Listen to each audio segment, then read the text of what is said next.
made him kind of cheesy in that, so it was refreshing when he came out of with Crank, because it was like an adult themed version of that, like the transporter on acid, but veering off into that's another podcast or whatever, but yeah, I like Statham when he's more reserved, and this is a very good display of that.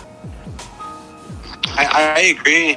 This movie has a lot of reserve, but like, I don't know, I feel like it uses that so good. Like, I don't know, like, everyone does something, like, and it's such a kind of a big cast for this kind of film, and everyone gets to do something kind of cool, like, even if you're just a background. I mean, you see, like, fucking Vinnie Jones walking the street, and you're just a person in the background, I'd be like, holy shit, I'm, like, in this English gangster movie right now, like, you know what I mean? Yeah. So that'd be pretty fun. Like, I don't know. But yeah. For having such a large cast, no one is underused. Everyone, it feels like everyone shines regardless of how much screen time they get. Yes. Like with all four of the Jason Statham. I don't know all their names. So the four guys who lose the money and basically owe 500 pounds to Harry. It's Big Chris, Bacon, Soap, and I forget. Tom. Tom. Tom the fat, even though he's skinny. Yeah. And that's what I mean. Like, everybody gets their shine. There's no you're just like, you're the friend in this movie, so you're not really gonna get any screen time or any lines. Like a Soap.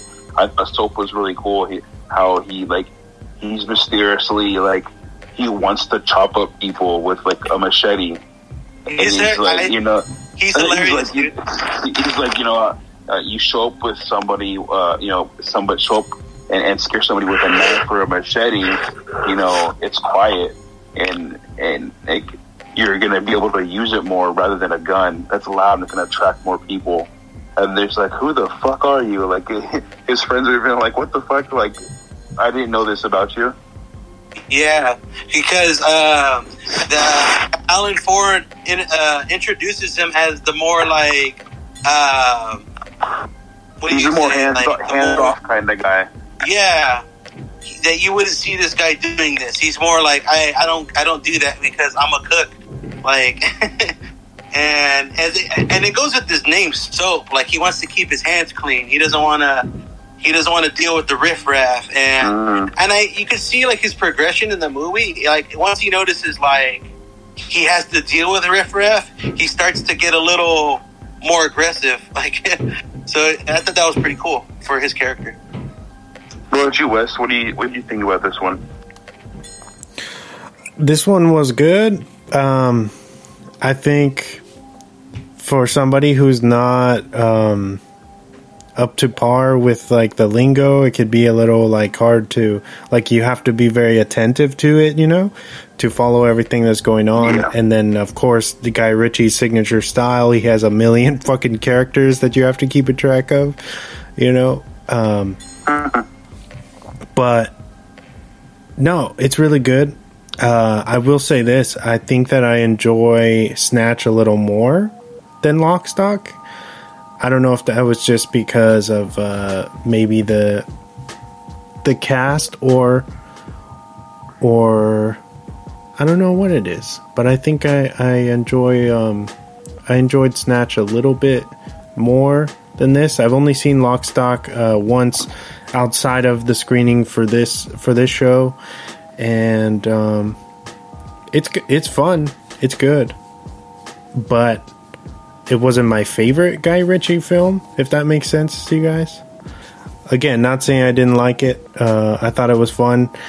Some standouts for me, I thought Vinnie Jones was great. Yes. His chemistry with his son was awesome. And like Tiny was saying, yeah, when they're shooting him, you feel like you're there, And I feel like they bring you into that East End setting, into that, into kind of their their hood, their version of the hood, and it feels authentic, you know what I mean? And I feel like the graininess and the way that they shot it feels true to form, you know what I mean? When you're watching it, you totally buy it. It's not polished, it's very grimy, the way that the characters are, the way that they're, a bunch of schemers, even the what's his name, the Hatchet Harry, being a porn king, and then doing his crime on the side, and they tell that story that he beat someone to death with a with a dildo. Hilarious. A dildo, a black dildo. So you do not mess with Hatchet Harry. The twist. That twist of comedy is gold, dude, and it's very subtle as well, because the British humor is very stern but subtle. Like, if you can catch it, it's gold, dude. Like, and I think all the characters kind of do their part in comedy pretty well. Like, like how Nick the Greek just keeps calling Tom fat all the time, and he's like, "I'm fucking skinny." Like, who's the fat man? Like, they just keep. And then Soap's also funny for when he's like, "Hey, you want a sandwich, bacon?" And even though he knows that what's his name's right there, and they called him fat, and like, I just thought that was pretty funny. You guys noticed any other, like, what was funny to you guys, like, besides Wes's when it comes to Hatchet? What would you find funny in the film from you two, Diego and James? I would say the interaction between Vinnie Jones and his son is kind of like that thing. I would agree with Wesley. That thing, I thought it was so hilarious. I was like, ask, hey. Does James like relate to Vinnie Jones, like, in a way right there? Like, I know the gangster scene, no, but being a dad and shit, like, in any way, like when he calms him down from cussing and stuff. I wouldn't know. I'd probably say some bad things in front of him, anyways. But I mean, I'll take that as a cool compliment. That's cool. For me, I really enjoyed the scene. It's a pretty small scene, but when they decide to rob the guys next door to them, and they're waiting for them in their apartment. And their whole plan is to hide and wait for them when they come in, and then they'll pull out the shotguns and rob them. And then I think it's Statham who turns around and he's like, "Where the fuck are we gonna hide?" Because it's like an empty apartment with like a couch and a desk. But I thought I just started laughing really hard when they said that, because it was just a moment of silence, and then he stands up and he asks that. So I thought that was pretty hilarious to me. True. They seem to use their environment really well in this movie. Like, a little more logic, I would say, sometimes. Even though some of it was obnoxious, they kind of use it well. Like, it's kind of like, you would notice that in film. Like, okay, yeah, they're going to fucking kill these guys, but are they going to just sit there on the couch and drink tea? No, obviously, right? So they really do well at, like, Guy Ritchie does well with the environment he uses, I think, in film, especially like in Snatch, and all his other films are pretty good too. And I wanted to choose this one in the podcast because it is one of his first films. I think Wes named like his first kind of screenplay film. Like, there's a short his short film.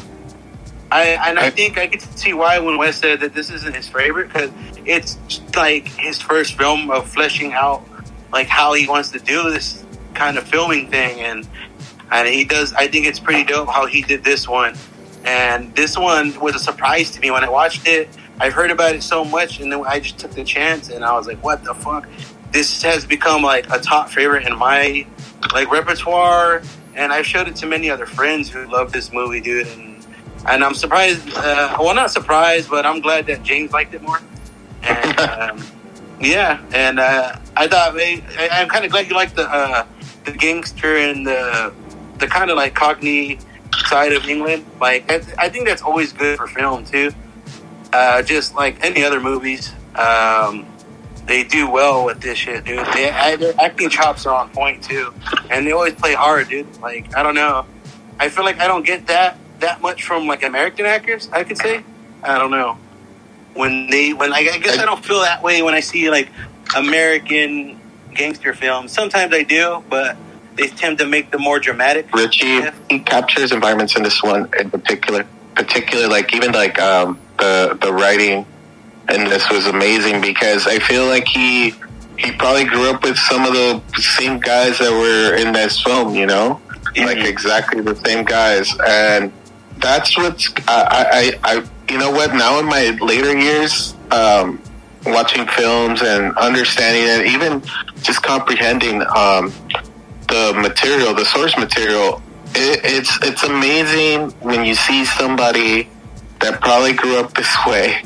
and that grew up in this environment, and they make a movie out of it, and it's pretty and it's really good, and you know, that's what I think. Even with us, like, it's particularly good because we are being ourselves. You know, we are expressing how we feel about certain films, and even you know, news or certain stuff, you know, even with our art itself. That's what I think attracts me to like Guy Ritchie in itself, and this movie in particular, and even Snatch, because of the same thing, because it is kind of like, you know, that's what he grew up with, you know, grew up seeing. Yeah, make it feel authentic. Yeah, and so the authenticity in these movies is kind of it bleeds through the film itself. So, I mean, I get it, you know, I get it why Tiny wanted to pick this one, you know, especially even coming from his first one. Like, it's a really good one, bro. Yeah. I thought it was a good focus, dude, and for film and Guy Ritchie himself, I was like, I would love to bring this to the podcast, you know. Would you guys think that in this film, this is like the precursor to Snatch? I heard there's rumors, but would you guys believe that this is like the first Snatch? Yes. Yeah. It's a precursor for sure. Yeah. I'm sure he was. You can feel the way that it's shot, and it just, Snatch feels like Lock, Stock with more money, you know, and a known cast, you know. You have Benicio del Toro, fucking Brad Pitt, like in a crazy assembly cast in there, super big for what they were doing, and that movie's awesome. And yeah, so I think Snatch is a total precursor. He's totally in that same frame of mind, and it kind of just like they flow into each other. Yeah, I agree, dude. There's no way it's not, dude. And I think many others that I've talked to would agree on that right there, dude. Like, and like you said, he's in that mindset, and I feel like he could do like the same movie 3 times. Why don't they let this guy get a trilogy? Like, I feel like he can fucking do the same movie 3 times and it'd still be like, all right. Like, I don't know. Maybe not making fun of other people, but you know, like, I think I would love to see Guy Ritchie. I don't know if it's out of his league, or I know he did Aladdin, and that's Aladdin, but I feel like he can do like a DC film, or like, I don't know, man. I feel like it would be dope for him to step in. I'm pretty sure like everyone's trying to get into that too. Maybe it's something too mainstream for him, but I would love to see like him take on that kind of aspect for directing and filming and stuff. As long as somebody writes it for him. I don't know if he would know how to write for something like that. I mean, he did do, and not to say that this is by any stretch is like a superhero movie, but he did do King Arthur a few years ago with Charlie Hunnam. Yeah. So I mean, he has branched out and done some, you know, that would be considered like an epic film. So I think if he can get his hands on a property like that, I'm sure he just hasn't, you know, had that opportunity yet. But I think he could totally do jump into one of these universes and do something. I'm surprised. I'm surprised Moran